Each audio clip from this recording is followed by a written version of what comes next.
Assalamualaikum warahmatullahi wabarakatuh.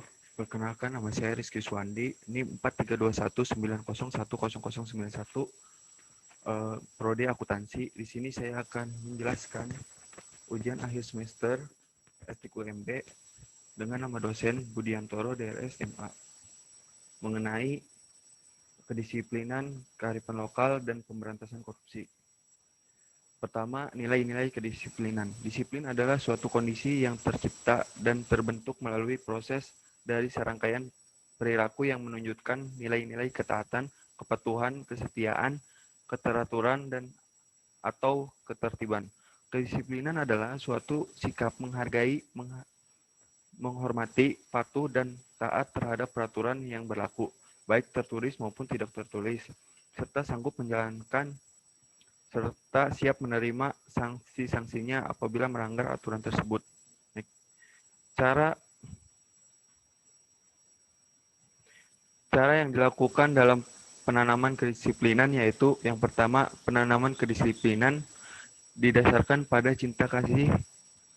Kedua, penanaman kedisiplinan dengan motivasi. Tiga, pembinaan disiplin dengan fisik material yaitu dengan hukuman atau hadiah dan hadiah. Supaya penanaman disiplin betul-betul efektif dan menghasilkan kedisiplinan. Maka cara-cara penanaman disiplin ini perlu digunakan secara kombinasi agar penanaman kedisiplinan yang efektif akan muncul dengan sendirinya. Efektivitas penanaman akan tampak pada tingkah laku seseorang. Penerapan nilai kedisiplinan di rumah itu satu, membantu orang tua, dua, berangkat sekolah tepat waktu, tiga, belajar setiap hari, empat, tidur dan bangun tepat waktu, lima, merapikan tempat tidur dan kamar, enam, makan dengan teratur, tujuh, merapikan mainan setelah bermain, delapan, menjaga kebersihan rumah, sembilan, menjalankan ibadah tepat waktu, 10, mandi pagi dan sore hari, 11, menjaga keamanan rumah, 12, menggunakan listrik dan peralatan elektronik. Nilai-nilai kearifan lokal. Kearifan lokal diartikan sebagai kearifan dalam kebudayaan tradisional, suku, bangsa. Kearifan dalam arti luas tidak hanya berupa norma dan nilai-nilai budaya, melainkan juga segala sesuatu unsur gagasan termasuk yang berimplikasi pada teknologi, penanganan kesehatan, dan estetika.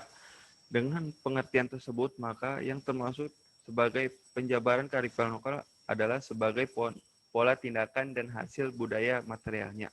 Penerapan nilai-nilai kearifan lokal. Indonesia dengan berbagai suku bangsa mempunyai keanekaragaman kearifan lokal, kearifan tradisional, dan budaya yang di dalamnya tergantung nilai-nilai etik dan moral, serta norma-norma yang sangat mengedepankan pelestarian fungsi lingkungan.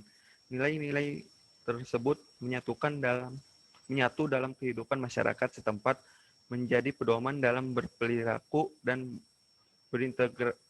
berinteraksi dengan alam, memberi landasan yang kuat bagi pengelola lingkungan hidup, menjadi hubungan antara manusia dengan alam menjadi lebih selaras dan harmoni, sebagaimana ditunjukkan dalam pandangan manusia pada fase pertama evolusi hubungan manusia dengan alam.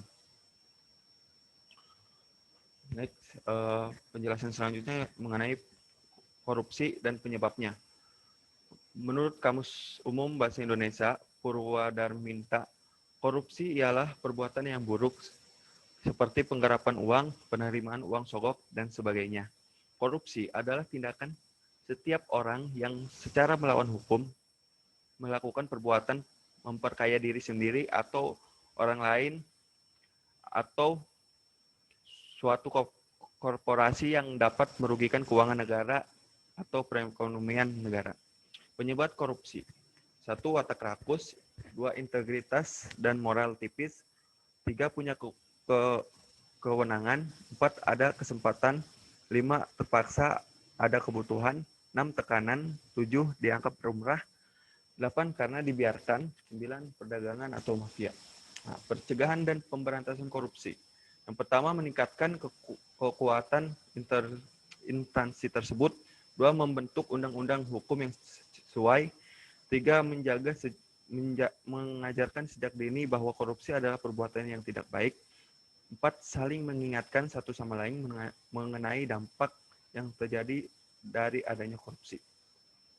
Upaya pemberantasan korupsi.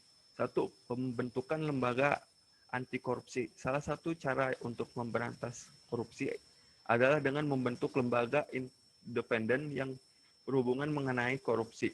Sebagai contoh, disebut di beberapa negara didirikan lembaga yang dinamakan Ombudsman. Lembaga ini pertama kali didirikan oleh Parlemen Swedia dengan nama Justice Ombudsmanin pada tahun 1809.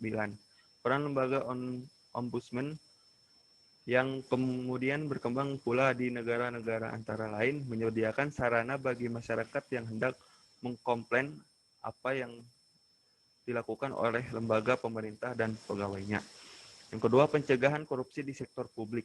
Salah satu cara untuk mencegah korupsi adalah dengan mewajibkan pejabat publik untuk melaporkan dan mengumumkan jumlah kekayaan yang dimiliki, baik sebelum maupun sesudah menjabat.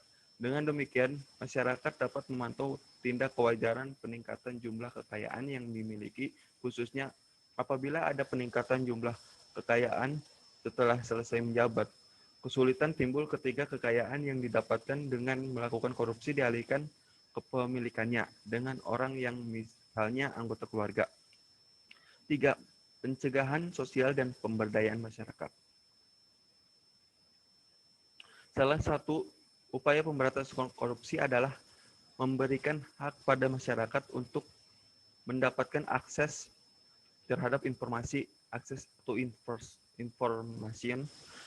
Sebuah sistem harus dibangun di mana kepada masyarakat termasuk media diberikan hak meminta segala informasi yang berkaitan dengan kebijakan pemerintah yang mempengaruhi hajat hidup orang banyak.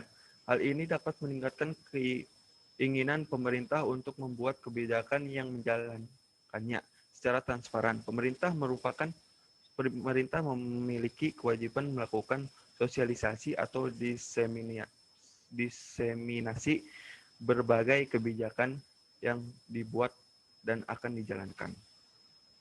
Cukup sekian presentasi dari saya, kurang lebihnya mohon maaf. Wabillahi taufiq walhidayah. Wassalamualaikum warahmatullahi wabarakatuh.